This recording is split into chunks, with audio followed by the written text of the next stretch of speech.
예수님, 오늘은 12월 1일 대림 제1주간 화요일입니다. 보라, 주님이 거룩한 이들을 모두 데리고 오시리니 그날에는 큰 빛이 비치리라. 오늘 미사의 입당송입니다. 흔히 입당송은 마치 이정표처럼 그 미사의 분위기를 안내해주는 기능이 있습니다. 대림 시기에 걸맞게 오늘 입당송은 스가랴가 예언했던 이스라엘의 희망을 전해줍니다.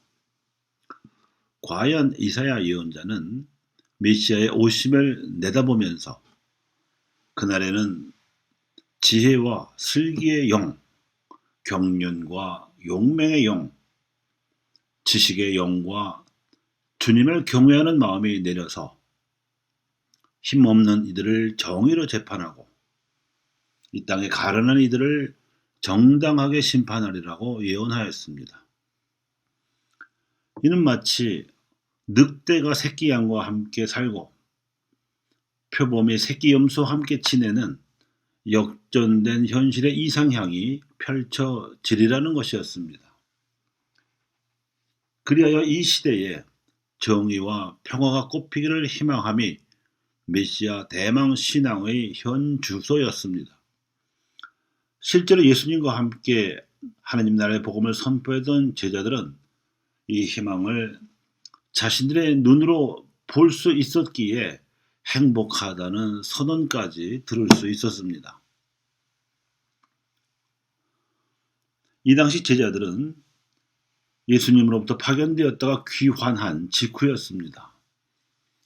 그들은 갈릴레아 지방을 떠나서 이스라엘 방방곡곡으로 가서는 하나님 나라의 복음을 선포하며 아픈 이들을 돌보아주고 마귀 들린 이들에게서 마귀를 쫓아내어주고 돌아왔습니다.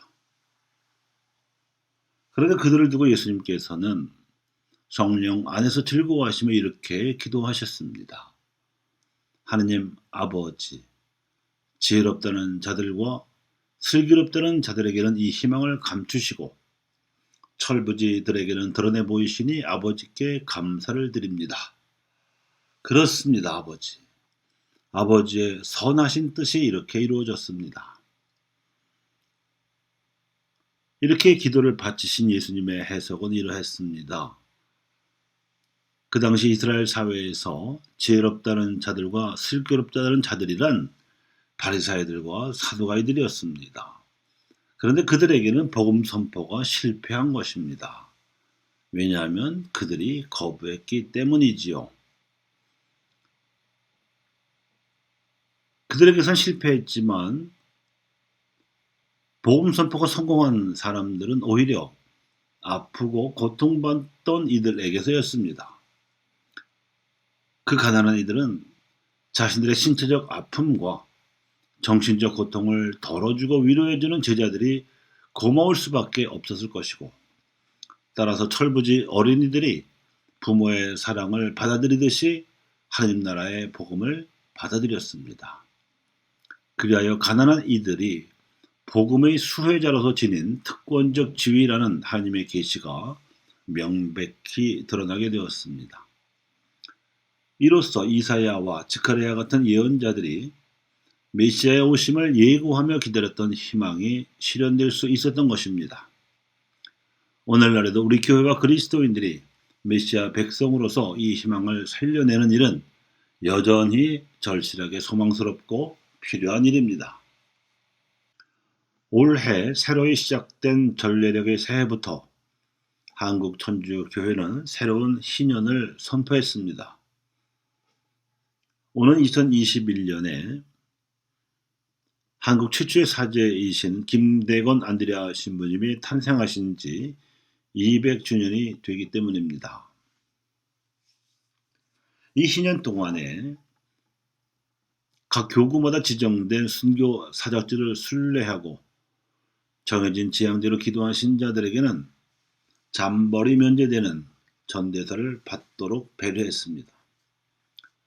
이로써 코로나19 바이러스 사태로 가라앉은 신앙의 활력도 살리고 덧붙여서 아직 가경자주의에 머물고 계시는 최양업 토마스 신부님의 시복 시성에 대한 관심도 불러일으키기 위한 뜻도 있습니다. 최양업 신부님은 선거자가 아니라 증거자이시기 때문에 시복 시성 심사를 통과하기 위해서는 적어도 2번의 기적이 일어나야 합니다. 이를 위해서도 신자들의 신앙이 활성화되어야만 하죠. 아마 교황청에서는 신자들뿐만 아니라 성직자들도 최양업 신부의 사목적 열정을 본받는 붐이 일어나기를 기대하는지도 모르겠습니다. 아무튼 이 희년이 지금부터 시작된 새 전력이 지속되는 내년 한 해의 지속적인 관심사가 될 것입니다. 아마도 이런 계기와 결정은 주교단의 몫이었겠지만 최양업 신부님의 시복시성을 간절히 바라는 신자들의 신앙 감각을 고려한 결과일 것입니다. 그래서 이 희년이 맞춰갈 즈음에 최양업 신부님의 시복 절차가 시작되고 심사에도 통과되는 낭보가 전해진다면 금상첨화이겠지요. 그런데 일반적으로 희년은 구약 성경에서 일러주는 대로 하나님께서 원래 정하신 질서로 돌아가는 것입니다. 특히 토지에 있어서 그렇습니다.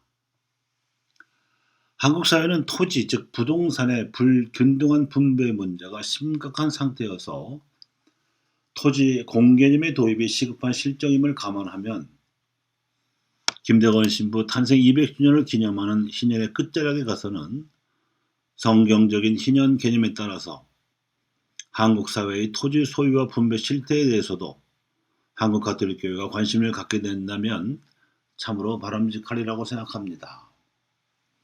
즉 신자들의 신앙 활성화나 최양업 신부의 시복 시성에 대한 종교적 관심에만 그칠 것이 아니라 집이나 땅이 없어서 고통을 겪는 가난한이들에게 희망을 주기 위한 사회적 관심까지 생겨나는 것이 소망스럽다는 것입니다.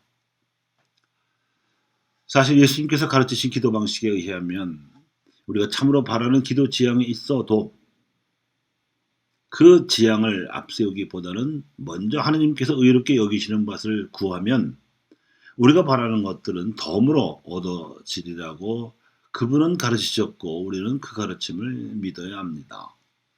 그것이 기도의 공식이니까 그렇습니다.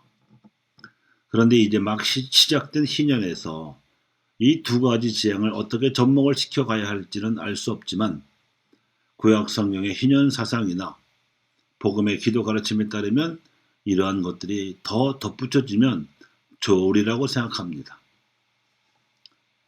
아무튼 대림 시기는 희망의 계절입니다.